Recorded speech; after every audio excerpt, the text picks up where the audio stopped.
so much, Mataji.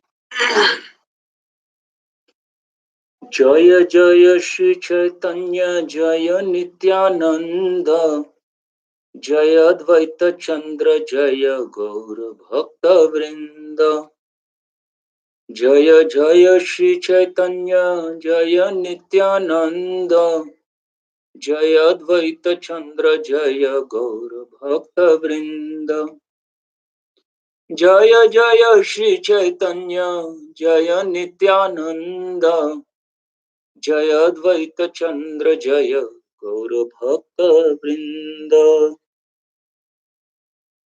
So we will be reading from Chaitanya Charitamrita Madhya Leela, chapter 24, verse number 101, 101. प्रशब्दे मोक्षवांछा कैतव प्रधान ए श्लोके श्रीधर स्वामी पर्याचन व्याख्यान. प्रशब्दे मोक्षवांछा कैतव प्रधान ए श्लोके श्रीधर स्वामी पर्याचन व्याख्यान. प्रशब्दे मोक्षवांछा कैतव प्रधान ए श्लोके श्रीधर स्वामी पर्याचन व्याख्यान. Translation by His Divine Grace A.C. Bhaktivedanta Swami Srila Prabhupada Ki Jai. The prefix pra in the word projitaha specifically refers to those desiring liberation or oneness with the Supreme. Such a desire should be understood to be the foremost cheating propensity.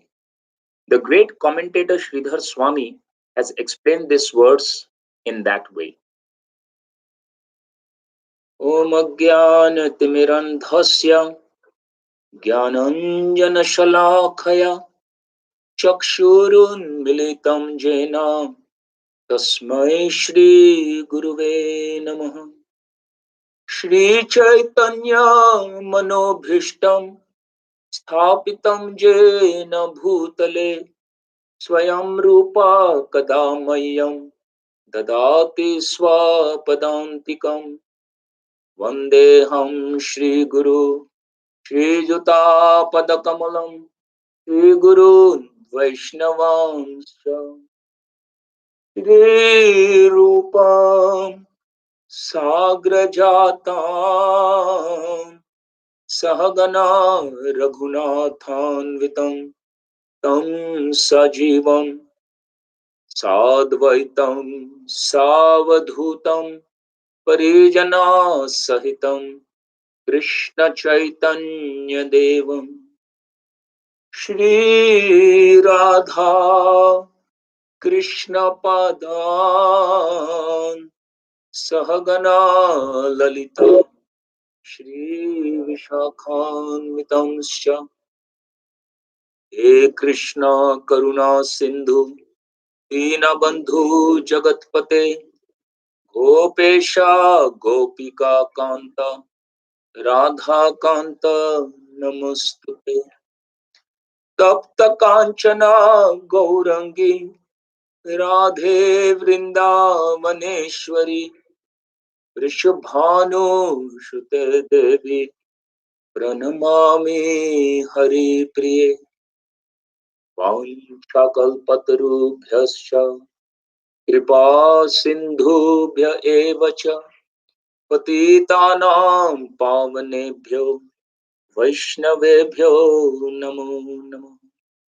Namo Vishnupadaya Krishna Pristhaya Bhutale Srimate Bhakti Vedanta Swami Niti Namine Namaste Saraswati Deve Gauravani Pracharine Nirvishesha Shunyavadi Pashyata Deshatarine Jaya Shri Krishna Chaitanya Prabhu Nityananda Shri Advaita Gadadhar Srivasadi Gaur Bhakta Vrinda. Hare Krishna Krishna Krishna Hare Hare Hare Hare Rama Rama Rama Hare Hare.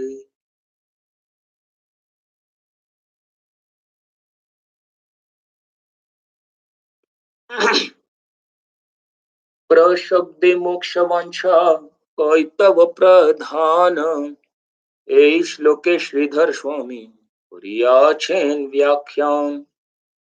The prefix pra in the word projitaha specifically refers to those desiring liberation or oneness with the Supreme. Such a desire should be understood to be the foremost cheating propensity. The great commentator Sridhar Swami has explained this verse in that way. Hare Krishna. I would like to thank all of you all for giving me this opportunity to serve you all. So this words that we have read is a continuation, you can say, or it's a fallout of the last verse. In the previous verse, Chaitanya Mahaprabhu explaining to Sanatan Goswami has referred to the verse from Srimad Bhagavatam, Dharma Projita Kaitava, and I'm sure I also heard the wonderful explanation given in our last class on this verse. But in the following verse, that's the verse that we are discussing today, Chaitanya Mahaprabhu is putting more emphasis just on this word, the prefix rather, not even the full word pra. And he says that it refers to those desiring liberation or oneness with the Supreme. Such a desire should be understood to be the foremost cheating propensity. So try to understand, even those who are aspiring for liberation, who attain liberation, they who have transcended the three modes. It's only when you transcend the three modes, the word transcendentalist means that one who has transcended, who has surpassed even the mode of goodness, is the one who qualifies for this liberation. And that person who's on that platform, he's being addressed here as a cheater. And very specifically, it's being said it's the foremost cheating propensity.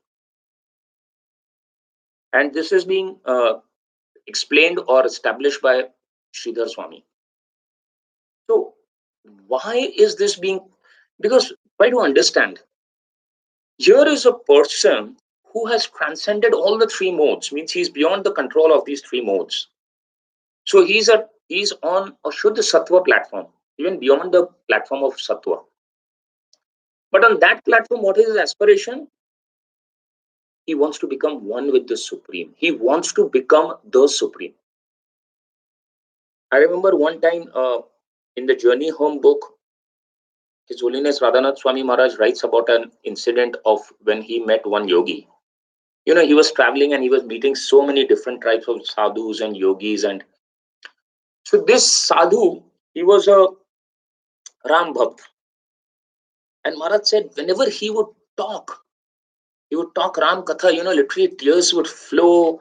And he was so deep in the Ramayana. So one day, Maharaj said that when he was sitting with the sadhu and having prasadam, and also Maharaj just asked him, you know, like, I'm so impressed, you know, you have so deep love for Lord Ram. So what is your aspiration? Where is this whole thing coming from? You know, your whole, you know, you go into ecstasy just by the mention of by mention of the name Ram. So that sadhu looked at Maharaj and he told him, you know, where all this ecstasy of mine comes from? Maharaj said, where? And the sadhu told him, just by the thought, just by the thought that in the very near future, I will merge with Lord Ram and I will become Lord Ram. And Maharaj said, I left that place never to return back again. And this Sridhar Swami, and in this verse, it's being expressed, it's a cheating propensity. Why is it a cheating propensity? Because we saw it in the previous verse. Because as I said, this is the fallout of the previous verse. it is depriving this jiva from the highest achievement, or you can say the highest aspiration that one can have. What is that? Pure, unalloyed, loving relationship with the Supreme Lord Shamsundar. Anything that deprives the jiva from this platform, anything below that, it's cheating. And these levels of cheating can vary. This is regarded as the foremost, and then under this there will be different levels of cheating. But it's the fact that it's depriving us, or depriving this jiva, of that most perfectional stage of developing a loving relationship with the Lord in any of the four rasas. It's cheating. And that is why this verse comes right in the beginning of Srimad Bhagavatam. Because Vyasadeva wants to establish what Bhagavatam is going to deliver. And if you are expecting anything other than that, then you're in the wrong place.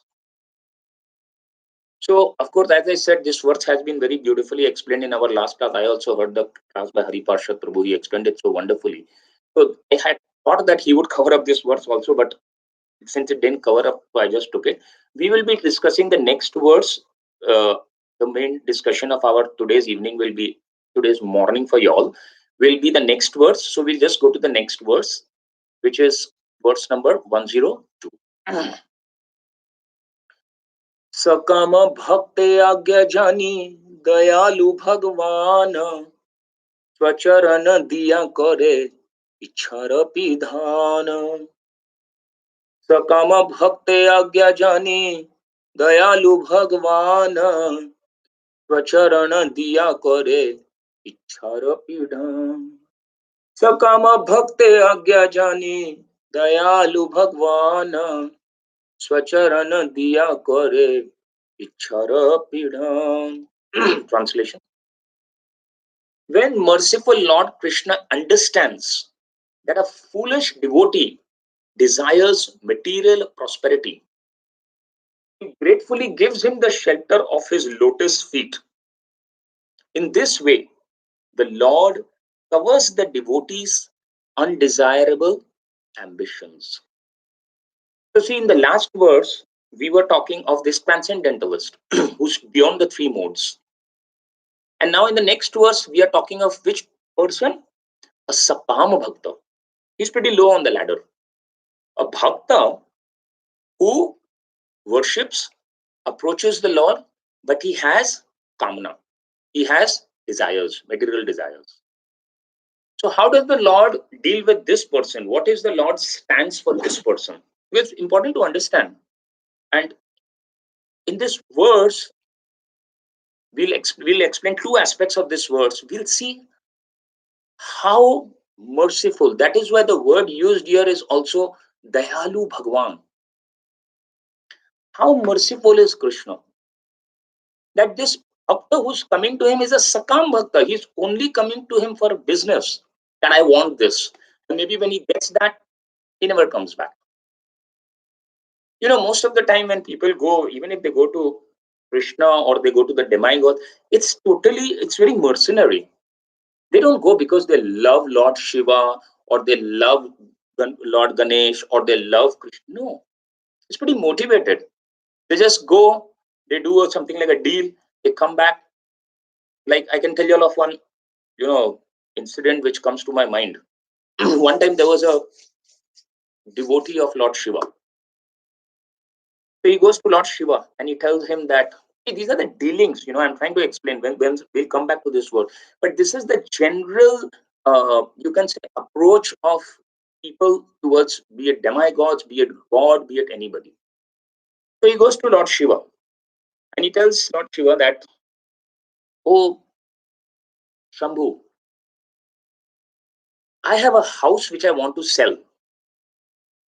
And if this house sells, I promise you, whatever proceeds come out of this house, I'll give you half of it. Half is yours. But I want that it should sell fast. And he comes back home. He has very good faith in Lord Shiva and then the things will work out. So he comes back home, his house has been put on sale.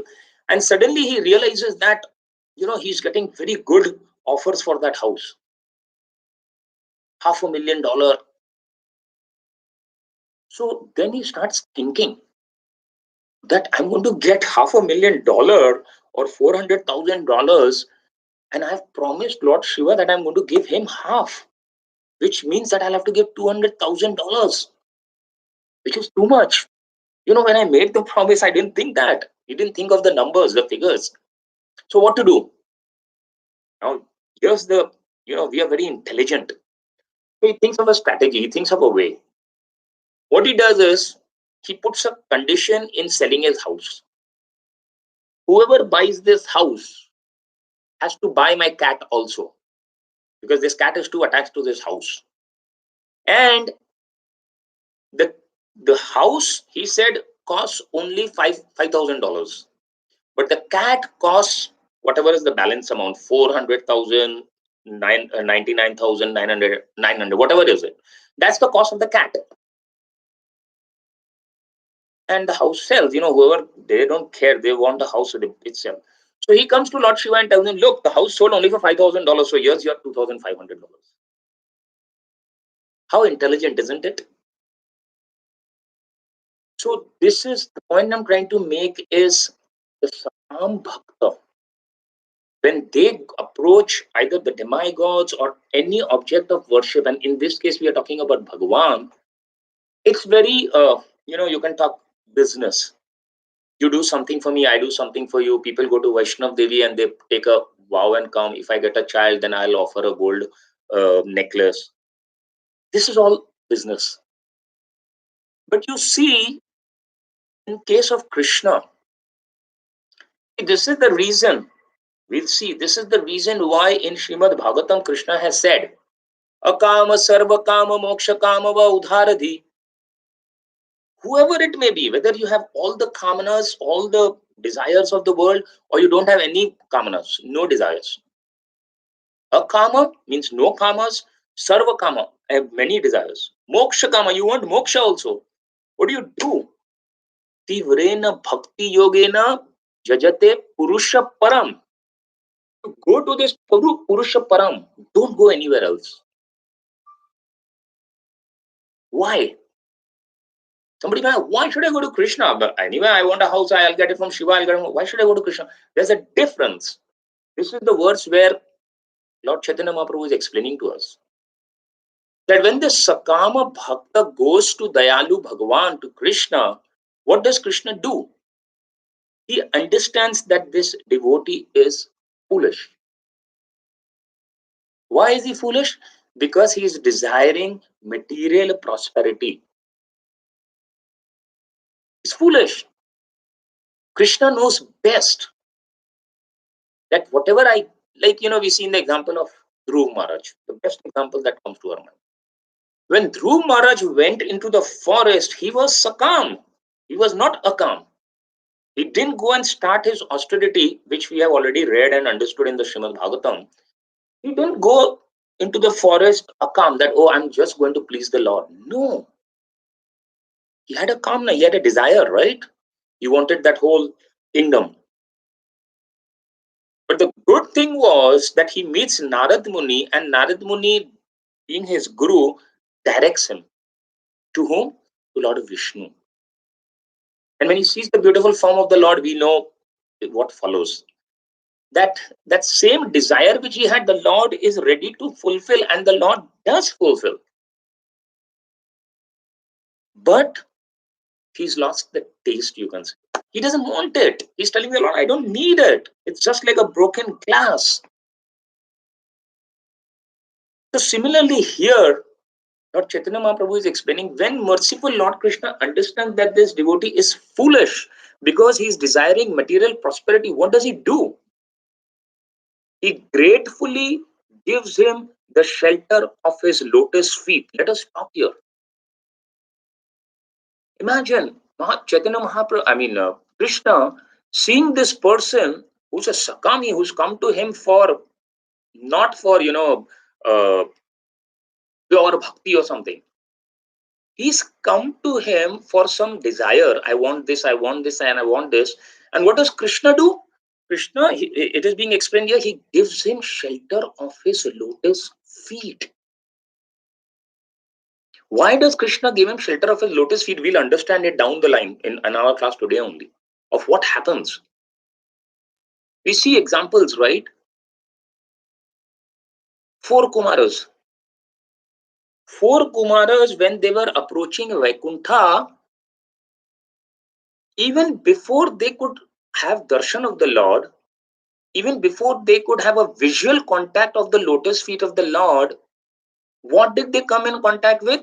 They came in contact with something which was in contact with the Lord, feet of the Lord, lotus feet of the Lord. What was that? Tulsi. Just the aroma. Please try to understand.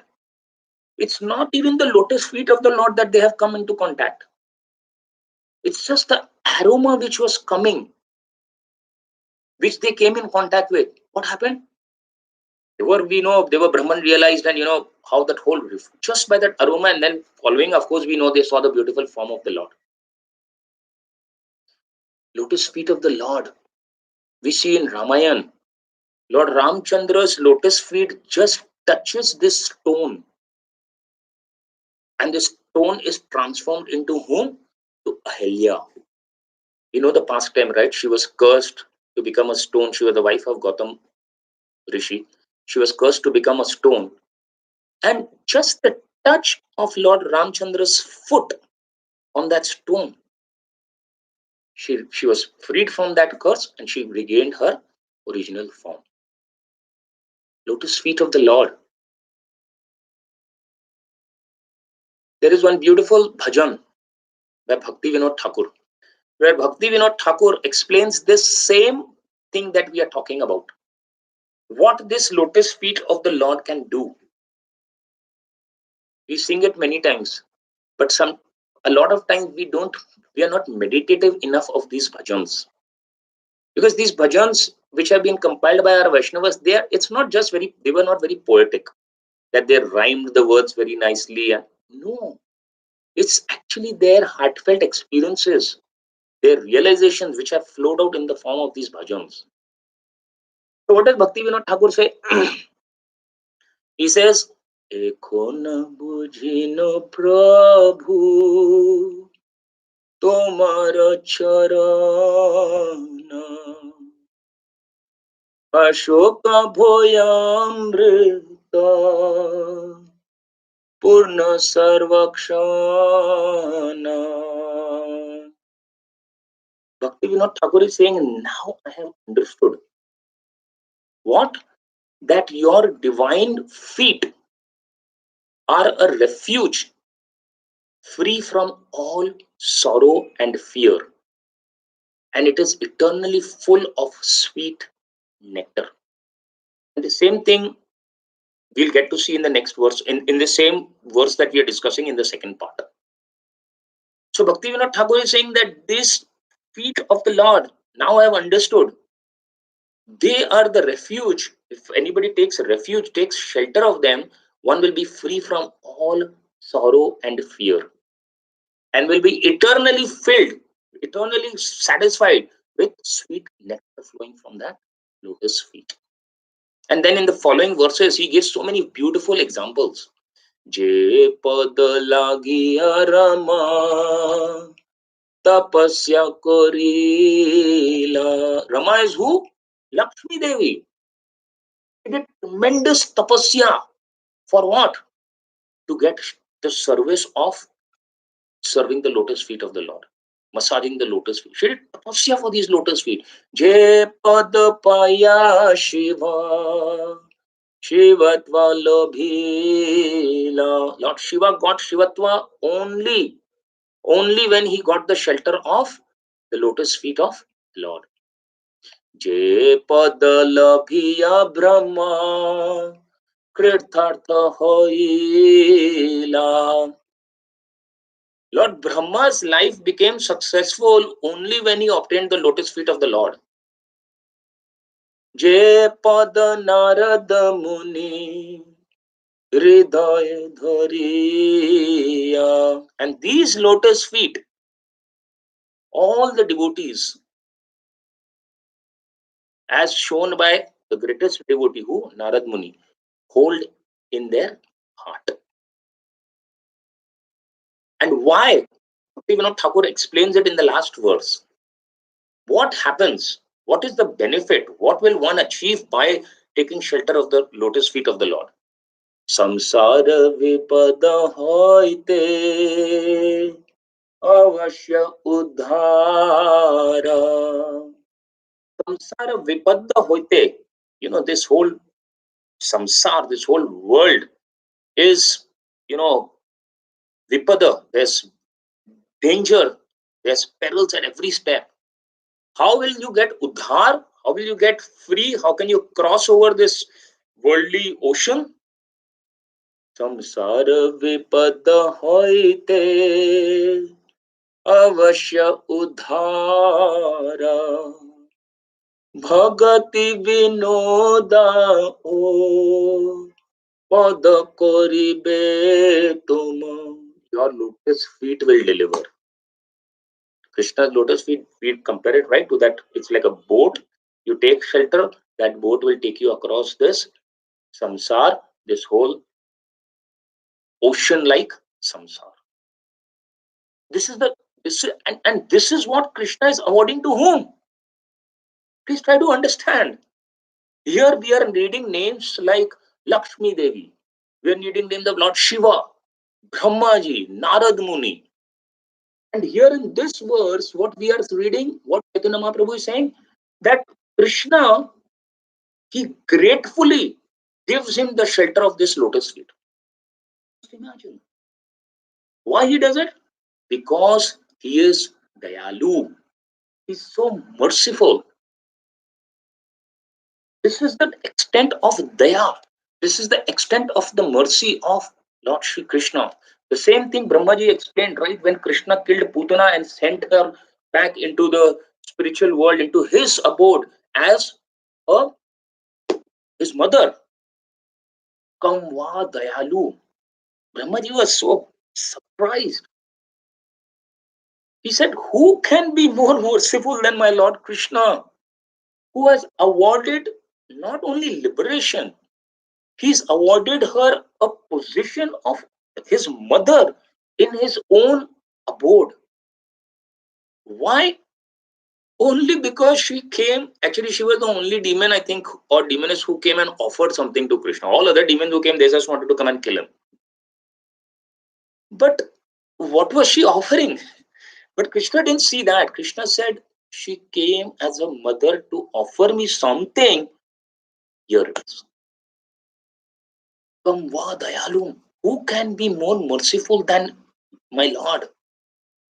It's only because of his mercy that what the Lord does is that he gives even the Sakam Bhakta shelter of his lotus feet. And that's why he says, Akama Sarvakama Mokshakama Udharadi Tivrena Bhakti Yogena Jajate Purusha Param. Go to the Purusha Param. Because you'll keep going, asking, keep going, asking, he'll keep giving you shelter of his lotus feet, and we'll see now what happens when you take shelter of his lotus. When he gives you shelter, what happens following that? You'll get freed from all your karmas. In case of Dhruv Maharaj, it happened immediately because naturally he saw the Lord face to face. But in others, it might take a bit of time, but it happens. So that's Krishna, what he's offering to even a Sakam Bhakt. And what's the second part? In this way, the Lord covers the devotees' undesirable ambitions. So why is he giving this Sakam Bhakta shelter of his lotus feet? See, we can split this verse into two parts. First part is Krishna's Dayalu. He gives this Sakam Bhakta also shelter of his lotus feet. Why he gives? That's the second part. To cover the devotees' undesirable ambitions. Why does Krishna want to cover this devotees' undesirable ambitions? Because he knows that these ambitions, these desires that he has are distractions. It is these desires, it is these kamanas which are keeping him away from me.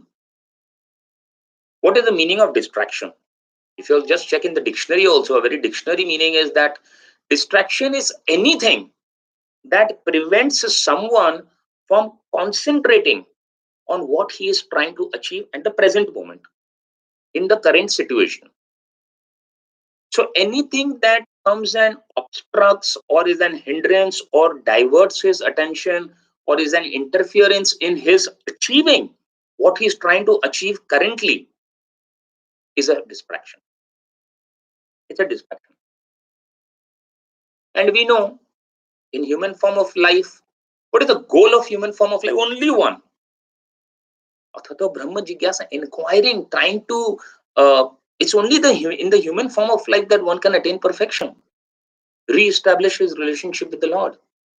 And that is why anything other than this, or anything that comes on this path, which is a hindrance on this path, it's a distraction.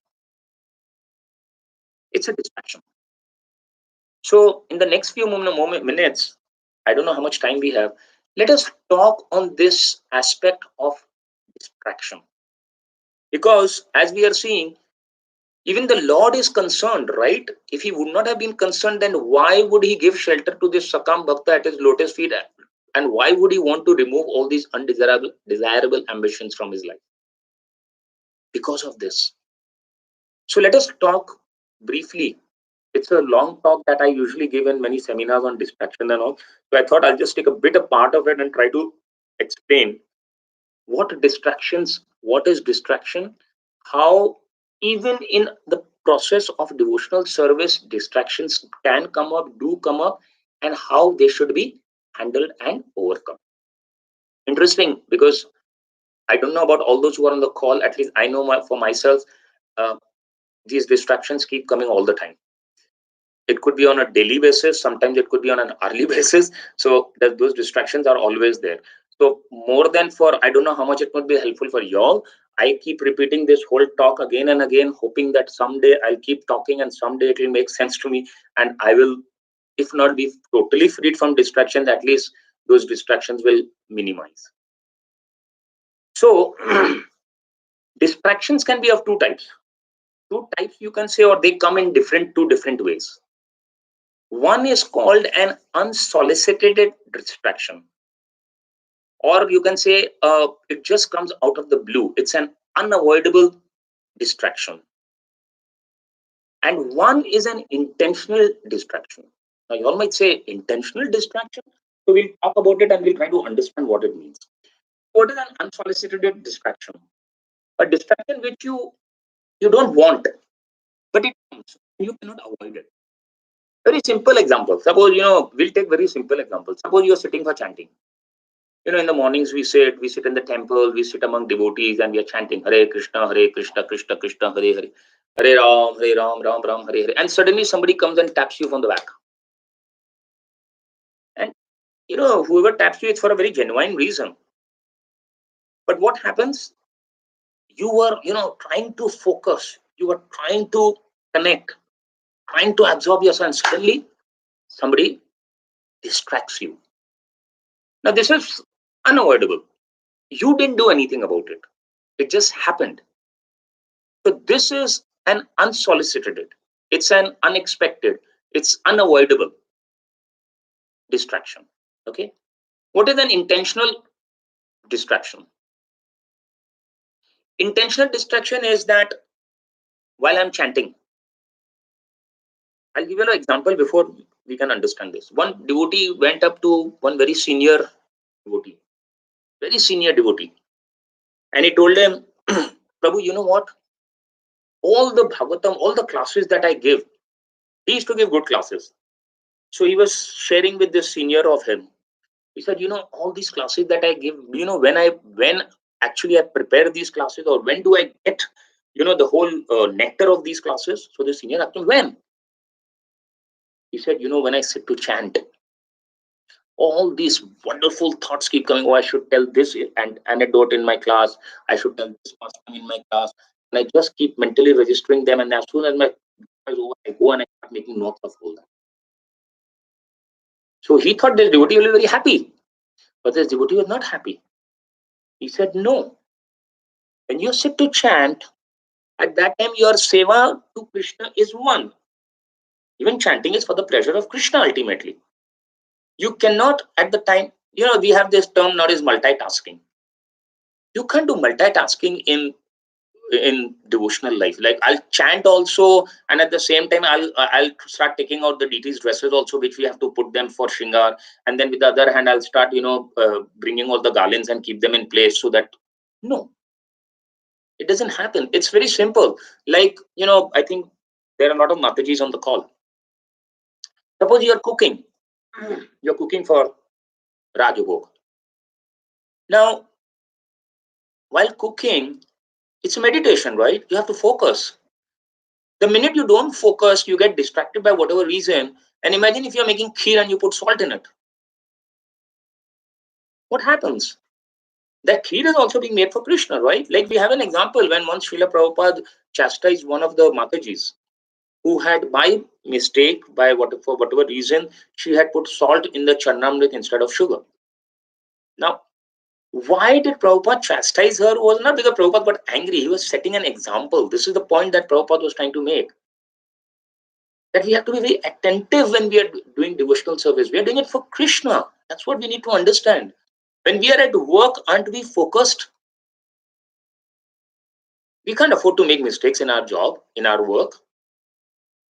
So this is intentional inattention, where we are chanting and we know in chanting, best of ideas come. So we are literally waiting when those best ideas will come and then we'll make a note or something. No.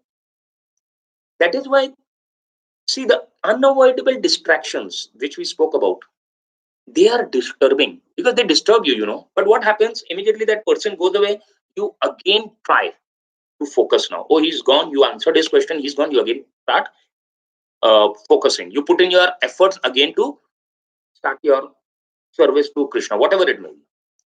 But in case of intentional inattention, what is it? It's very damaging. Why? Because we are actively, you can say, seeking it, correct? If you are seeking it, then, even after that act is over, you will not put in an effort to come back into it. Like as we were talking about chanting.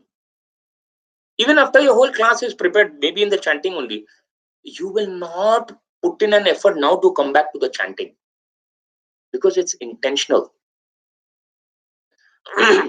So, these two types of distractions, the unavoidable one cannot be avoided, as it says. The intentional one, we should be very, very sensitive. We should be very sensitive about it. So, what happens when a distraction comes? See, a distraction comes because of what? Because of a situation, because of a person, because of, whatever it may be. And we'll talk about the unsolicited one, the unexpected one.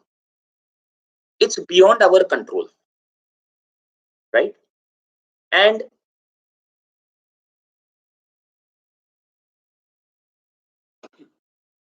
when, like, suppose any distraction that we were talking about, the situation is beyond our control. Okay.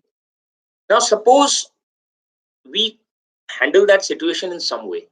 Because what happens, this situation or this person, whoever creates this distraction, the outcome of that situation is emotions flow. I'll give you examples, don't worry. That situation leads to emotions. I'll give you an example. Suppose I do something and I succeed. I'm successful in that. What happens? In this situation, what is the emotion that comes up? I become very proud. I become very happy, right? But if somebody else succeeds and you don't succeed, what is the emotion? You become envious of that person, right? Or the other way around, if you do something and you fail, I fail in doing something, what happens? What is the emotion? I become depressed. I become very sad. And if somebody else fails, what happens? You'll either become happy or you'll start criticizing that person, or you'll contempt him. So try to understand. Distraction, we must try to go beyond the level of the situation or the person which is causing the distraction. And even beyond that, we must try to go even beyond the emotion, which is a fallout of that situation. That is very important. And that will only happen on the platform of devotion.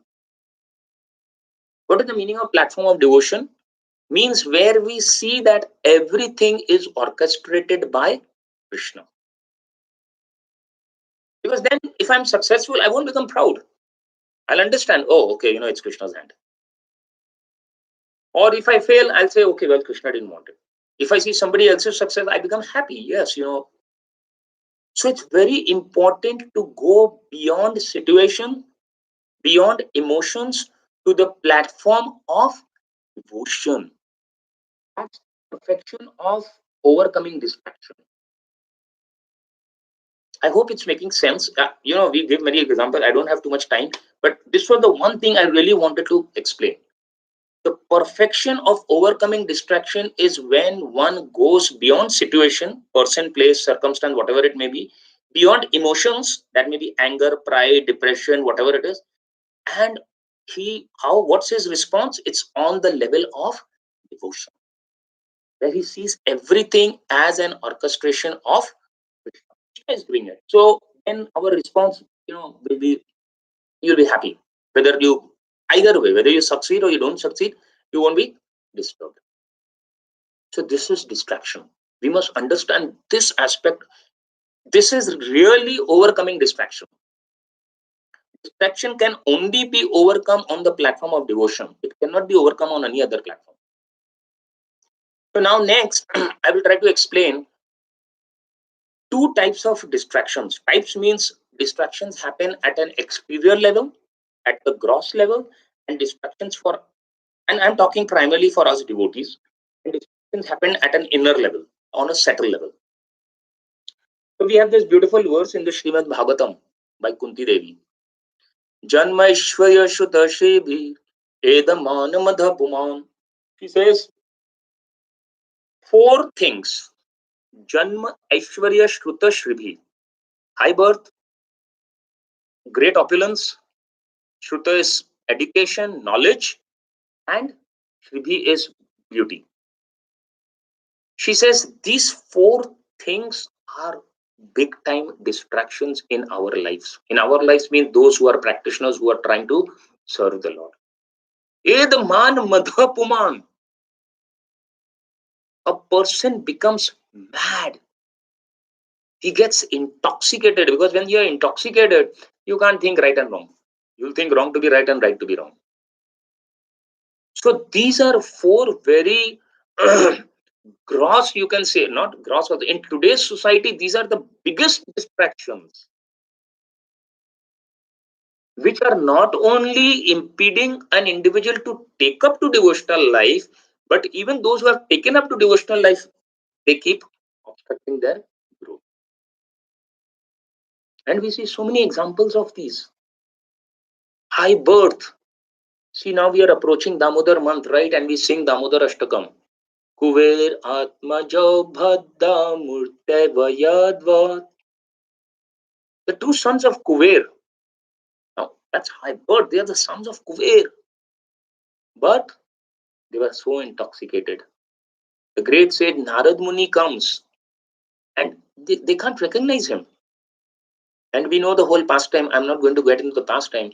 But how high birth, because people aspire, oh, I should have been the son. If I would have been the son of Bill Gates, I would have been the son of,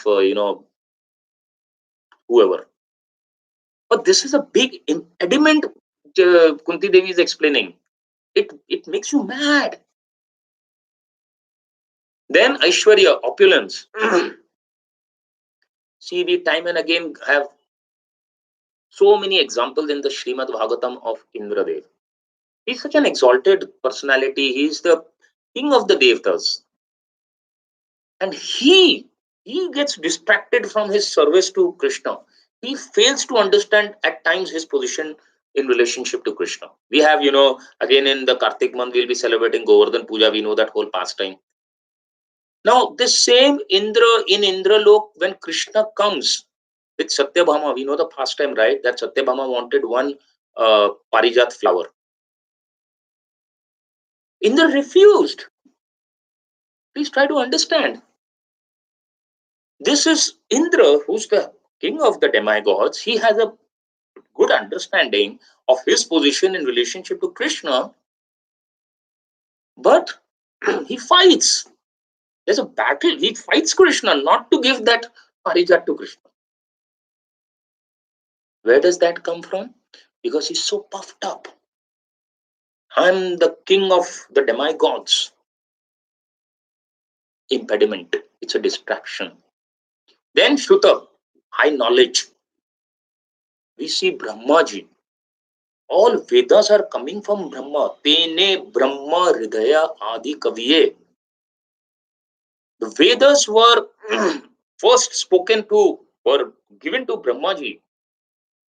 He gets bewildered, right? We know the whole pastime again of how he comes and steals away the cowherd boy. Is it that he doesn't know? He's the you can say the proprietor of the Vedas, and he gets bewildered. And Shribhi, beauty, so many examples. See, I'm going very fast, because of shortage of time. Vishwamitra Muni is sitting in Samadhi for thousands of years, 40, 50,000 years. He just hears what? Now, this is not the kartals, because when we hear chick, chick, chick, we think it's somebody playing the kartal and doing kirtan. This was the tinkling of who? Menika's put. Vishwamitra was disturbed. He just opened his eyes. He sees Menika. He forgets everything. He just forgets everything. Lord Shiva chasing Mohini Murti. Brahma is allured by Saraswati Devi, his own daughter. And the most graphic example, Lord Chaitanya Mahaprabhu, when he was on his South India trip, who was his assistant? Kala Krishna Das. Now imagine, please, this is so important to understand. Kal Krishna Das is with the Supreme Personality of Godhead, Sri Krishna Chaitanya Mahaprabhu. And what happens? He gets distracted. He gets attracted to these beautiful gypsies that he sees in the Malhar Desh. Please try to understand. In the presence of the Lord, this is happening. This is how powerful Maya can be. She can allure you, distract you at any stage. Prabhupada said, want to talk of this even at the highest level. What is the last snare of Maya? Prabhupada said, like we just not discussed in the previous verse. Last snare of Maya, she'll give you this, beautiful thought process. You can become God. And Prabhupada said, that's a distraction, that's an impediment. It's the last snare which one has to overcome. So these are the external distractions, and I'll talk about the internal also in 2 minutes. And see, today is the disappearance day of Rupa Goswami. I don't know whether it was yesterday over there or what, so I didn't talk about it. All this that we have just discussed about Janma, Aishwarya, Shruta, Shribi, Rupa Goswami had it all. Sanatana Goswami had it all. Raghunath Das Goswami had it all. What did they do? They gave it up. Why did they give up? They knew this aspect. These are impediments. These are distractions. These are distractions. They are not going to help us in any way. They gave up. Rupa Goswami, Sanatana, we know they were born in such high families. They had so much wealth. They were so revered. Everybody honored them, respected them. They were really, literally worshipable.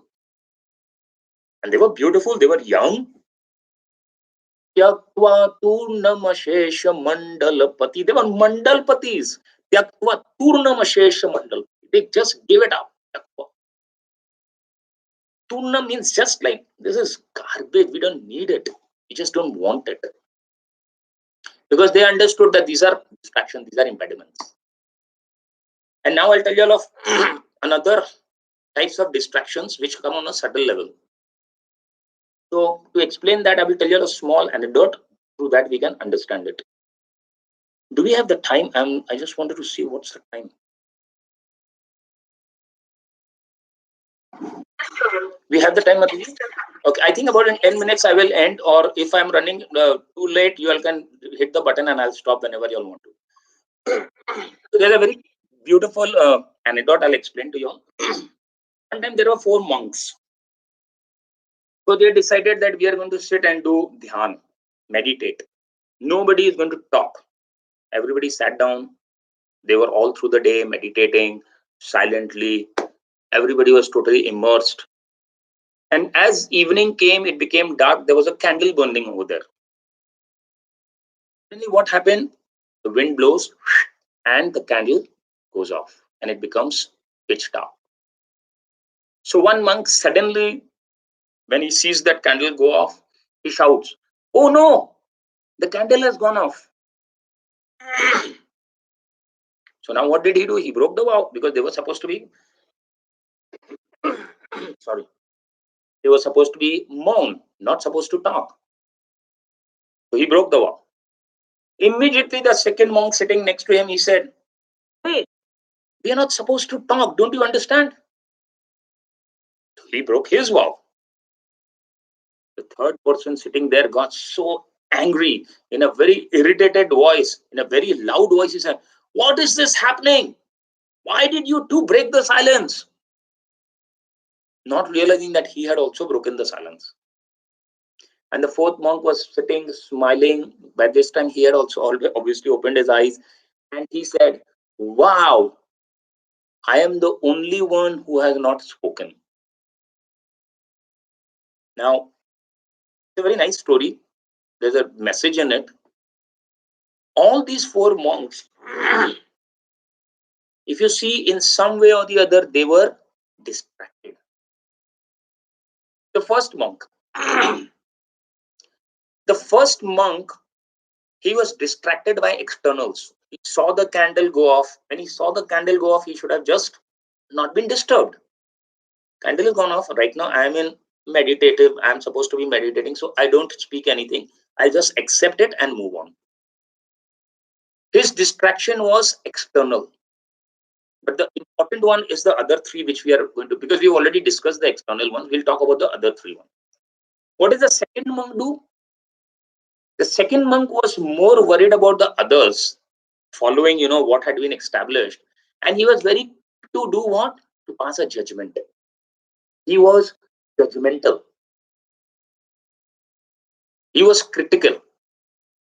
And we'll discuss it. I'll just go through it first. And the third monk, he became angry towards the first two who had broken the vow. And the fourth monk, where did he lose his way? Because of what? Pride. He was so convinced that, see, I'm so superior to the others. He was trying to prove their ignorance and trying to prove his superiority.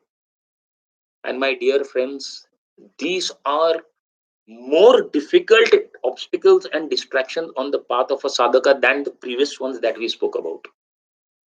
Janma Aishwarya Shuta Shivir, through practice and all, you can give up, you can stay away from it, use it in some way or the other. But the subtle ones, anger, pride, being judgmental, being critical, you know, we won't get into details. We talk a lot about, but we don't want to get into the detail. But the point I'm trying to make is the subtle one. When we get into preaching, you get so much name, fame, people respect you, you get so much honor. It's very difficult to handle it. Very difficult. Just somebody has to come and tell you, Prabhu, what a class you gave, and you accept it. Yeah, I gave a good class, because I prepared so much. So difficult to handle these distractions. How to handle them? So as I said, I'm going to go very fast because each of these points we talk a lot in our seminars and all, but I'll just skip it and I'll come to the main point. How to handle these situations? Because this is primarily a whole discussion of where is it coming from? It's the mind. The mind is so powerful that it's taking you away, it's driving you away from where you are. And that is why in Bhagavad Gita, what does Krishna say in the 6th chapter, verse number 26? Yato yato nischalati manas chanchalam sthiram.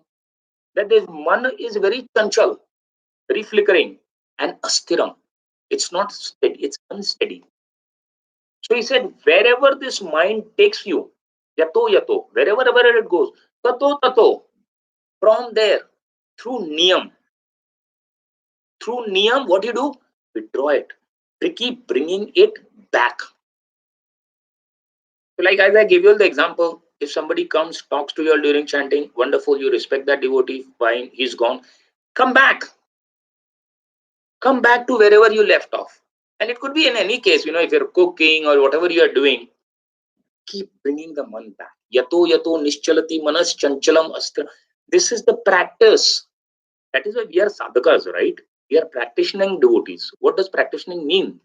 Practice means you'll fail, you come back. You fail, you come back. You fail, you come back. You don't give up. So these distractions keep coming, keep coming. But what we have to do, we have to keep coming back on track, on track, on track. And what keeps us on track, on track, on track is Sadhu Sangha, association of devotees. You have to be in association of devotees who will keep bringing you back on track. When you get distracted, means you are going either too much to the right or you're going too much to the left. That's what is the meaning of distraction, right? So how do you bring it back all the time on the track? I think I've given the example before also. Once Fridanand Maharaj had given this wonderful example. In America, when we are driving on highways, in the lanes, on the edge of each of the lanes, you have these, whatever you call them, small stones or something. If your car goes too much to the right, what happens? Tuck, tuck, tuck, tuck, tuck. You immediately realize car is going too much to the right. You bring it back into the center. If it's going too much to the left, tuck, tuck, tuck, tuck, tuck, you bring it back to the center. That's what the devotee association does. You're getting distracted, you're going too much to the left, the devotee brings you back on track. That was the problem. We always say Bharat Maharaj didn't have association to bring him back on track. He was going too much to the right or he was going too much to the left. There wasn't somebody to keep him in the center. So how now, of course, as I said, it's by the mercy of the devotees. How to get this mercy? I'll just end with this one thought. And this is the take home message. If you all didn't understand here any of the previous part of the class, it's okay. Please just try to get this last part of the class which I'm going to share with you. There's a beautiful bhajan that we sing. Gauranga bolite hobe pulaka sarira hari hari bolite Nayane Bobeni. So the bhajan is pretty long. I'm just coming to one particular line in this verse, one particular verse, which is so powerful. I don't know how many of you will believe it. I hear this verse every day. At least I try to. The day I don't hear it, I sing it. This is something like my meditation, and that's why I'm sharing with you all. What is that line? What is that verse? Ar kobe nitai chander করুণা হইবে সংসার বাসনা মোরা কবে তুচ্ছ হবে. This is the key. Just now we saw where are all these distractions coming from? Samsar vasana mora. All these samsar, these material attractions they have, which are actually distractions. I want them to become tuchh. We just now saw, right? Rupa Goswami and all, they gave it up. They gave it up because they thought it has no value, it's useless, it's worthless. So how will I be able to give it up? I want samsara vasana mora. Vasana means, whatever are my desires. Kobe tuchha hobe. How will they become worthless for me? How? When nitai chander karuna hoibe. Kobe Nitai Chandir. Only when I get the karuna, the mercy of Lord Nityananda. Who is Lord Nityananda? Balramji, Lord Nityananda are non-different, right? We sing that Balarama Hoilo Nitai. So Nitai is Lord Balramji. Balramji is who? How does he appear in our lives? In the form of our gurus. Guru's mercy. And Guru's mercy comes to us how? Through the Vaishnavas. So this is the way. When we'll get their mercy, then all these attractions that we are talking about, samsara vasana mora tuchha ho jayega, useless. They won't have any value. But when that will happen? Only when we get the mercy of Lord Nityananda, Lord Balram, Guru, and his representative, the Vaishnavas. And what will happen? What will happen if this samsara vasana which I have, if they are just diminished, they are destroyed from my heart? Vishaya chadiya kabe shuddha hobe mana kabe hama heribo Shri Vrindavan. As long as this Vishay, this samsara vasanas are there in your heart, they are not removed. Vishaya chadiya kabe shuddha hobe man. When my mind, my heart will be free from all this poisonous samsara vasanas, then what will be the result? Kabe hama heribo Shri Vrindavan. Then I can see Vrindavan. Vrindavan will be revealed to me. I really brought this up because I think many of y'all may be coming for the Vrindavan Yatra also. We have to start preparing ourselves, my dear friends. The Yatra is wonderful. You can just go for 7-8 days and have wonderful times and all. But did you see Vrindavan? No, you cannot see Vrindavan. Vrindavan is a place, yes. But more important than Vrindavan being a place, it's a state of consciousness. Vrindavan has to be revealed. You can't see Vrindavan with your eyes. Kobe hama heribo Shri Vrindavan. When your Vishaya chadiya shuddha hobe mon. I will tell you of a real life incident, or a real incident, not real incident. I was in Atlanta and I was in the temple, New Panihati Dham. I was in the office doing some seva. And at that time, our temple president, His Grace Vedsar Prabhu, came in with one guest. And this person is a very nice person. He's an Indian, favorable to ISKCON.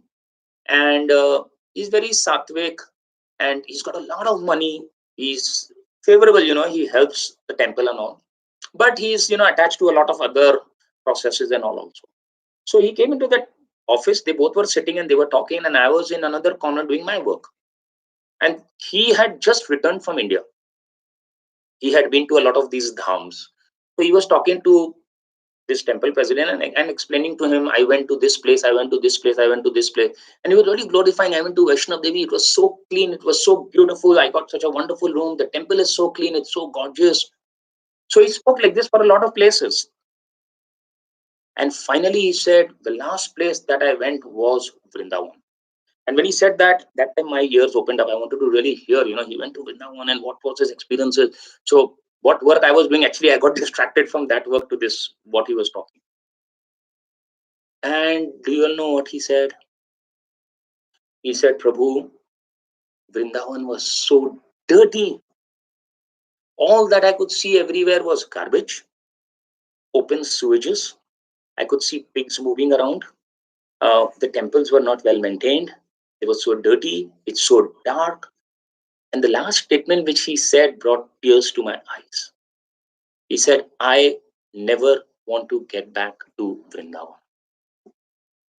And I was thinking, Krishna, a goal of our life is to eternally one day reside in Vrindavan, to get residence in Vrindavan. And how unfortunate is this person who went to Vrindavan, does not want to come back to Vrindavan. And that's where it set me thinking. When I came to this bhajan, I said, Vishaya chadiya kabe shuddha hobe mana kabe hama heribo Shri Vrindavan. Then Vrindavan will be revealed to us. Otherwise, if you go to Vrindavan, you're only going to see trees. And I don't blame that person. We might also otherwise, you just go to Vrindavan and you see what he saw and you come back.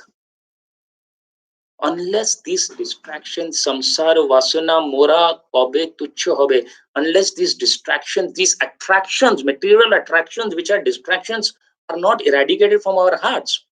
Because see, his attraction was for what? There should be a good hotel, there should be a good room, the roads should be very clean. Those were the things which were attracting him. Till those attractions are not eradicated from our heart, Vrindavan will not be revealed to us. So this should be our prayer. Balram Jayanti is coming, right? Day after tomorrow. In 2-3 days, sorry. We should pray to Balram Ji when we are saying Ar Kobe Nitai Chand is Balram Ji only. Samsara Vasana Mora, please by heart this verse and stand in front of Balram Ji and beg, cry, weep. You don't get it just very easily. You know, when a beggar comes to you in India, you just don't take out 100 rupees and give it, or you don't take out $100. He begs, he cries, then you give it. Let this be our prayer. You need to cry, we need to fall on our knees and cry to Balramji. This Jayanti, please free me from this samsara. Because as long as that doesn't happen, I cannot see Vrindavan. And when you go to Vrindavan, then when you get access into Vrindavan, then what do? I'll share another, just last one verse of another bhajan and we'll end. When you go to Vrindavan, what should you do? Krishna she tomar, Krishna dite paru, tomaro shakati ache. Ami to kangal, Krishna Krishna boli, dhai tavo pache pache. Ami to kangal, you have to go to Vrindavan in this mood. I'm a beggar. This is what Prabhupada did, right? You all have read. In the nights, he used to cry in front of Rupa Goswami's Samadhi. Ami to Kangal Krishna Krishna Boli Dhai. I'm running after you. Why? Because Krishna is your property. Krishna She Tomar, Krishna Dite Paro. You can give Krishna to me, as we just now discussed. How we get Krishna? Through Nityanand Prabhu, through Balramji, through the Guru, and through the Vaishnavas. You have to cry, you have to beg, you have to fall on your knees and beg from them. Because Krishna is your property. Tomar Shakti Ache. You have the strength to give Krishna to me. Ami to Kangal. I'm a Kangal, I'm a beggar. Krishna, Krishna Boli Dhai Tava Pache Pache Pache. Only when we cry like this to Balramji on Balram Jayanti day, on Prabhupada's disappearing day, when we cry to Prabhupada, Krishna is your property, please give me, please give me. That's the success of going to Vrindavan. Then Vrindavan will be revealed to us.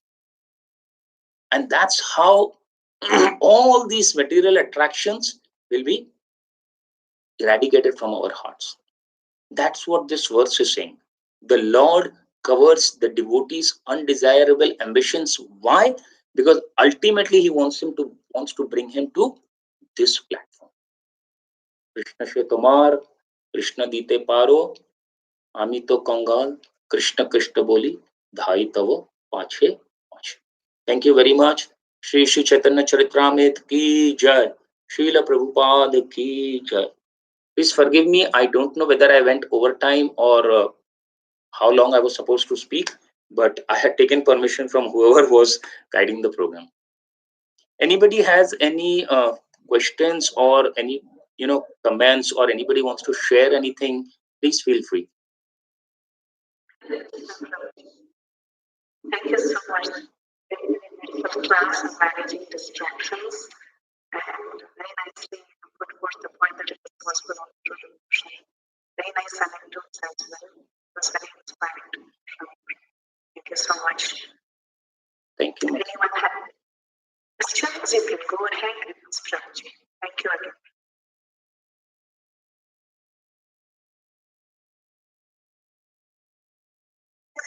Hare Krishna Prabhuji, thank you for a very, very enlightening class. I especially like the last analogy you were speaking about when you said that with the four meditating yogis. And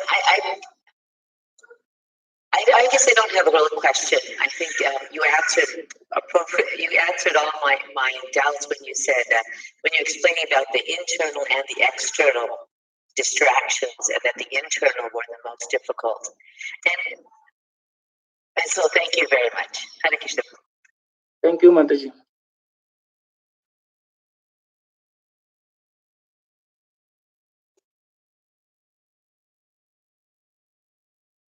So, Mataji, if you don't have any questions or anybody else doesn't have comments, I think we can end the call. Thank you, everybody, for giving me this opportunity to serve you all. Srila Prabhupada ki jai.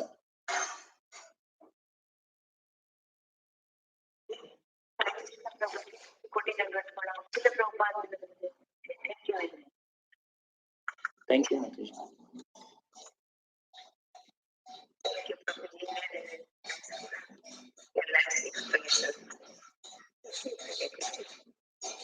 Thank you, Mataji, for your very encouraging words. Thank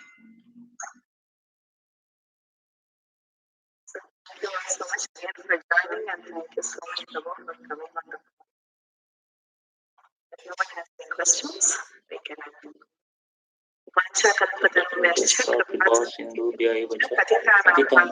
वैष्णवेभ्यो नमो नमः। अनंत कोटि वैष्णव वृंद की जय। श्रील प्रभुपाद की जय। श्री चैतन्य चरितामृत की जय। प्रेज रामचंद्र प्रभु की जय। Thank you, Prabhu. Thank you, Mataji. Don't do it. This session is no longer being recorded.